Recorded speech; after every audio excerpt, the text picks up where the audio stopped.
Hello friends, in this video I'm going to show you what is a Polish Gambit and how you can play against it.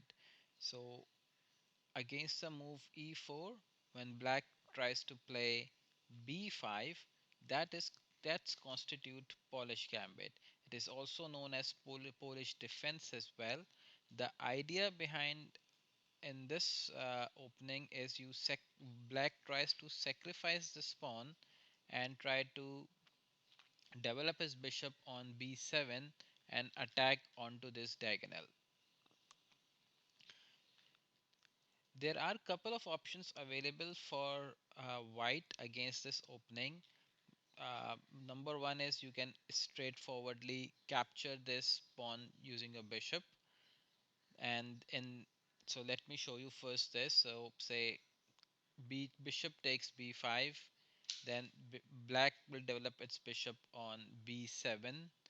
Uh, White usually plays knight to c3, which is a book move, and then black comes with f5, and f5 is attacking onto this pawn at e4.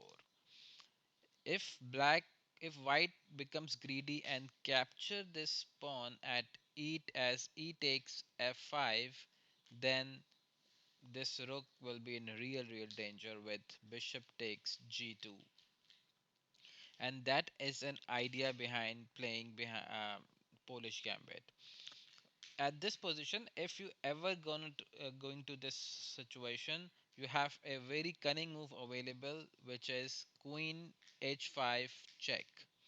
And here, if white is not careful, white can black can if black is not playing careful, it can he can be checkmated in very few moves. Say g6, and then f takes g6, and here on this position, if black captures this pawn, then say I'll show you a sample line.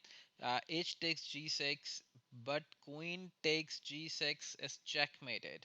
So black needs to be very careful playing here from this position where there's a check. Of course, the only way to meet the check is g6, but when white captures f takes g6, instead of capturing this pawn, black should play bishop to g7, make room for the king here on this position. Of course, so here on this position, yeah, of course, white will capture the pawn at h7, which will be a discovered check as well. So as soon as the king moves, then you will lose the knight as well. Having said that, so friends, this is one line which black needs to be aware of. However, from this position, sorry, from this position, when white captures the pawn at f5, instead of capturing the pawn at g2, black should have played knight to f6 first, so to protect this h5 square. So friend, let's go back and see what are the other options you have when black plays b5. Ideally, you should play knight to f3.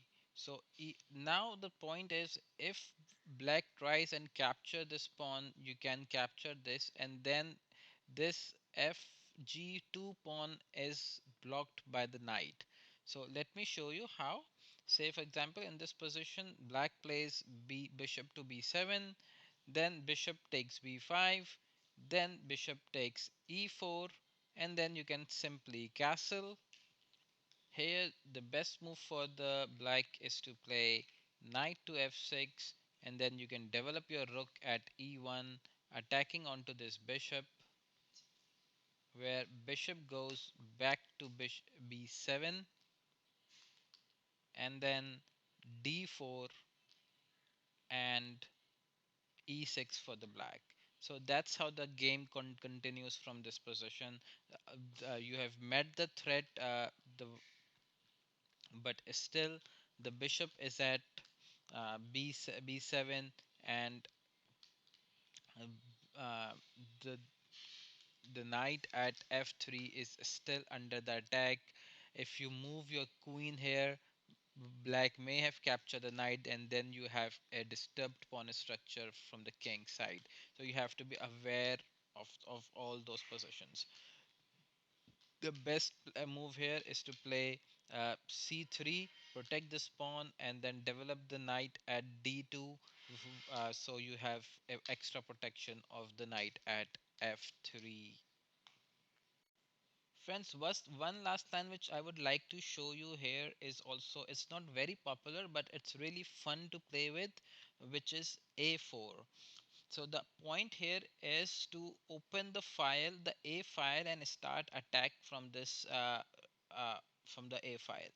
So there are, if your if black captures a4, then it will be an easier for the white to capture from the rook, and then continue play from here. But usually in this position, black prefers to play f4, or do play c6. So in case of f4, you can block the advance, the b pawn advance by b3. It will also allow you to develop your bishop at b2, and then you can have a control onto the dark square diagonal. So on this position, black usually play bishop to b7, attack onto the e4 pawn, which you can easily meet by playing d3. So the best for black here is to play e5, and then bishop b2 for the white. So there are a couple of options available for the black at this position. You can develop the knight, you can develop the knight, the g knight as well. You can develop the bishop. So all of those options are available. For the white's perspective, you can also develop all your minor pieces, and then castle, queens, king side. Uh, the black can also castle queen side as well. So all of those options available. Let's see what happens if black plays knight to c6. In response to knight to c6, knight to d2 can also be played. So here black can try to place the bishop to a very active square, which is d4. And here in this position, this knight is very dangerous. So it's better to capture the knight at this position against the bishop. So bishop takes d4, and then e takes d4. So from this position, black's pawn structure is, if you can see, a5 can be played. C5 is also a possibility. From the white's perspective, um, if you develop the knight at at f3, then it will block the queen to develop, because queen cannot be developed onto the either c or b files. So queen to g4 first, then develop your knight, or the bishop. So, friends, that's how you can play against the Polish Gambit. I hope I've tried to explain from the both black and the white's perspective against the for the Polish Gambit or the Polish defense. Let me know if you like this video. Do give me a comments, and do if you ever encountered this position. Although this is not very common, now you know how to deal with this. So till then, take care. Bye bye.